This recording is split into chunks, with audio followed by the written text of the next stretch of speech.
This video is not any regular video you've seen on YouTube.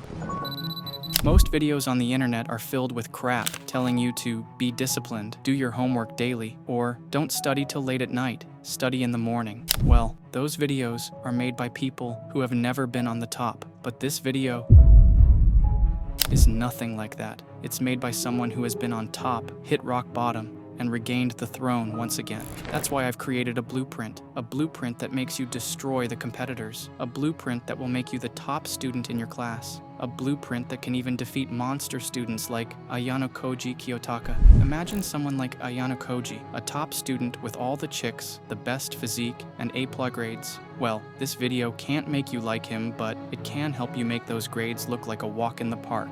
So, I've divided this blueprint into 5 pieces, and these 5 pieces guarantee that you'll become a better student than you currently are. Hop off if you have other tabs open, or if you're listening to some lo-fi beats, because out of these 5 pieces, the 4th piece is the one that completely changed my student life.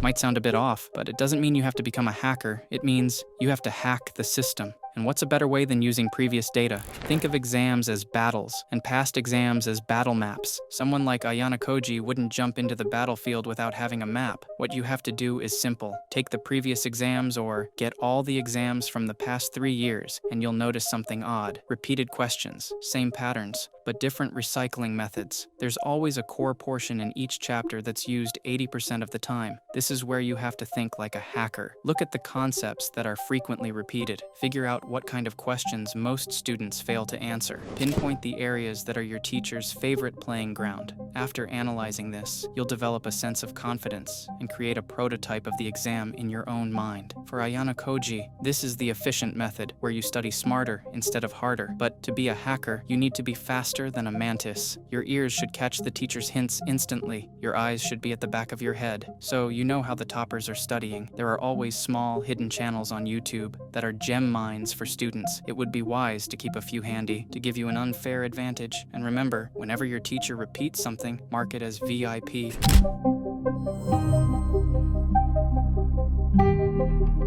You think you make the most progress when preparing for the exam, but you are completely wrong. Imagine what you do after learning a topic. For most of you, you're just scrolling through TikTok, lying in bed procrastinating, or binge-watching Netflix. That's why your brain fails to remember anything you learned after a couple of hours. To fix this, you need to do these 3 things, or at least one of them, to sharpen your brain. Get an instant adrenaline rush. By the end of a study session, your brain is tired, and this is the last chance to lock all that information in. Do a heavy workout, or run for 5 minutes straight without stopping. But if that's too tough, take a cold shower. Cold showers shock your nervous system, improve circulation, and boost brain function. They also increase norepinephrine, a chemical linked to focus and mental clarity. Inject caffeine into your system strategically. While most students stay caffeinated all day, a top 1% student uses caffeine with precision to crush their opponents. Take a small cup before starting your study session, then a bigger cup after you've finished to lock in everything you've studied. Follow this, and your brain will be sharper than ever.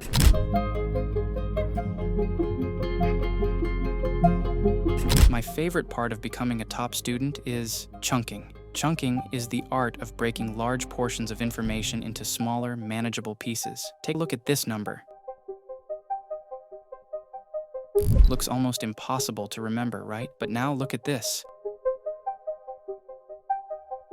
Suddenly, it looks way more memorable, but chunking doesn't mean splitting Apple into 5 alphabets. It means creating a logical pattern from start to end. For example, if you're learning about World War I, start with its cause, then the beginning, the effects, and finally, the end of the war. Similarly, Ayanokoji uses visuals to make chunks even more memorable. He imagines what he's reading, which reduces brain overload and makes learning less stressful. Another way to master chunks is by applying the first 3 rule. If you're learning facts about something, focus on the first 3, then move forward. But the best way to reinforce chunks is by actively recalling what you learned. When your brain isn't overloaded, it connects all the dots and patterns effortlessly. Chunking isn't just a studying technique, it's a mental strategy to stress less and retain more.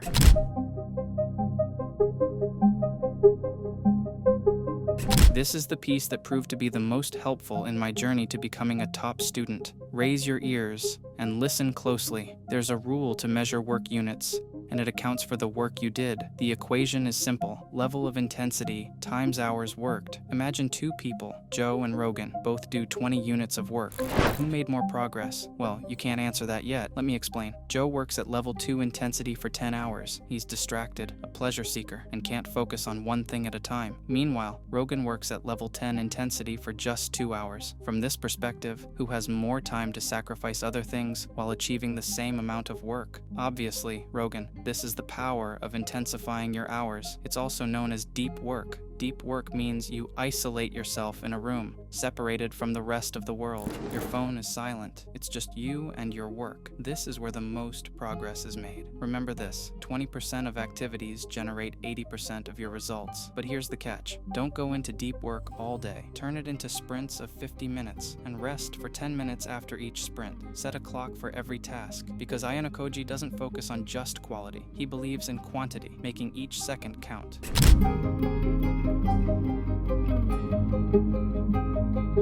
Last but not the least is resetting your brain. And by reset, I don't mean lying down and doom scrolling on TikTok, Instagram, or some other slum. Resetting means cooling your brain down, and the best way to do that is simple. Go for a walk. Leave your phone at home. No AirPods, just you and the fresh air. Whenever you feel tired of pushing yourself to be a better student, sit down, take 27 deep breaths, then hold your breath for 15 seconds, and repeat the process. Do this 2 to 3 times a day, and guess what? Your brain's focus will increase by 30%. Not only that, but your body will produce more ATP molecules, giving you extra energy for your study sessions. And remember, never underestimate the power of sleep. A healthy mind resides in a healthy body. Don't prioritize the quantity of sleep. Instead, focus on its quality. A good 5-hour sleep is better than a restless 7 hours. But, if you have a gigantic syllabus to cover and exams are just around the corner, follow the power nap method. It's a trick even Batman uses. He breaks his sleep into 30-minute intervals, giving him 8 hours of energy in just 4 hours. Chads, listen to me. The world is becoming weaker, and the rich are getting richer every year. Nobody cares about you unless you stand up for yourself. New Year resolutions mean nothing if you're just a small man with a big mouth. I want you to make 2025 the best year of your life. So, watch this video to make 2025 the greatest year you've ever had.